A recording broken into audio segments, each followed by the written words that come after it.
How you can use the feature that says load from P2OASys database. What this will allow you to do is pull in a chemical that has been entered in by the TURI staff as a kind of a starting point for you to compare, use that chemical in your analysis if it's one of the ones you're looking into.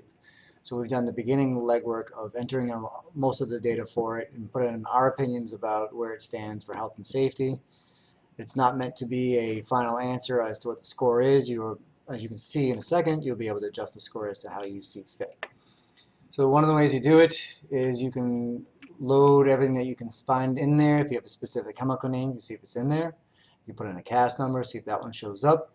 We also have, if you want to see anything that's made in the past day, the past week, or as one of our students who was doing the programming had a little fun and said in the last millennium. What I'm going to do is select that one just to show you what's in there. So I selected millennium for the listing of all the chemicals that have been assessed. Click on submit so I can get a list of what's in there. This will show you the chemicals that are in here. To be able to add this to your session, click on the add box and do add chemicals to session. And once you do that, you go back to your page and you can look at the data that's entered in there. So to do that, you can now click on Enter Data to view it. You can click on Assess Score Summary to see what the score was. You can also click on Compare Data as well. So if you click on Compare Data, expand them all, you can see all the values that we've entered in for this chemical, each of the categories, based on our assessment of the chemicals for the safety data sheet and technical data sheet and expert opinion on things. So if we look at the score of that product, you can see how it generated the score of each of these categories. So if you go into physical properties, we talked about, again, it takes the worst 2 in that category, so you have 2 10s in here. It gives you a score of 10 for that physical properties. For the ecological hazards, you have an 8 and an 8, so that comes up with a score of 8 there. So if you look at fate and transport, you have a 10 and a 6. That would be an 8, 10 and a 4, that's 14. The average of that is 7. So you can see that it takes the average of the worst 2 in there. Again, we talked about being able to change the emphasis on various things by using our sliders that are here.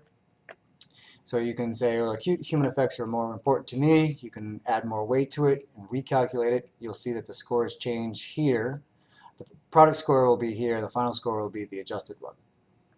So you can see with the weight added onto that one there, it doesn't change the overall score because it's, we'll see what happens if we keep doing it. I'll say that this one here is more important.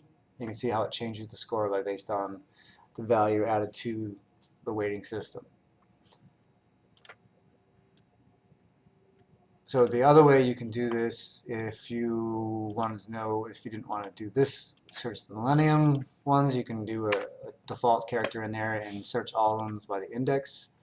So say there's the chemical. So another way I showed you before, you can add by clicking on this box and then click add. If you click on the name that's highlighted, it comes up and says, here's the chemical. You still need to make sure you click on the add transition, add the chemical to the session.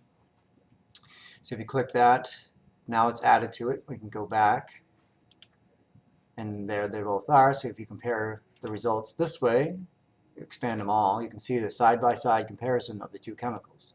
This would then allow you to go through and to decide which one is a better choice for your process based on the information that's there. Not necessarily looking at just the final score. If we look at the score assessments, an 8 to 5.8, but again, you have to look at each of the categories that are in there and assess the data points that were collected and entered and make sure that they're relevant to what you're doing. So you can go back through and you can change any of these the values that were put in there. So if you thought that, let's say under odor, you thought it was more a slight odor versus mild odor, those are things you can go and you can change those values yourself.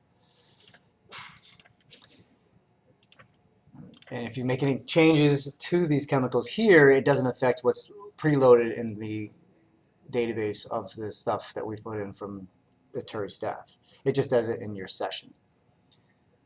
And so that's how you can download pre-entered information into your assessment while you're comparing them.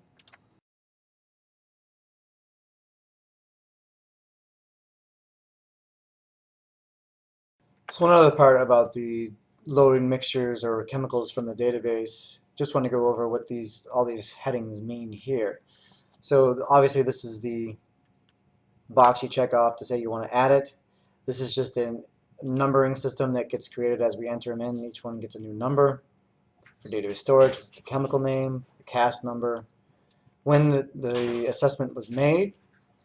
The validation is whether or not TURI has gone through and checked off on things and looked at things and said, yep, we're okay with this being out there for people to use.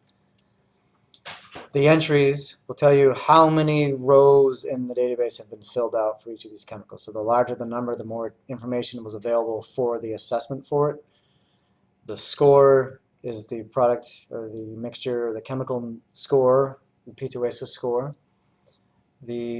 This is the acute human effects, the chronic human effects, and all of the individual categories all the way out to the end, so the life cycle factors here on the end.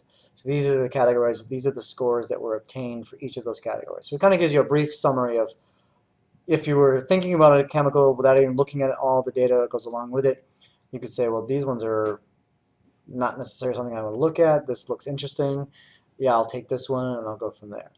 So like I said, if you click on this, you can actually preview it as well before you load it to your session to see if there's anything you don't want to use or you do want to use. So it's just an extra couple of ways you can add information.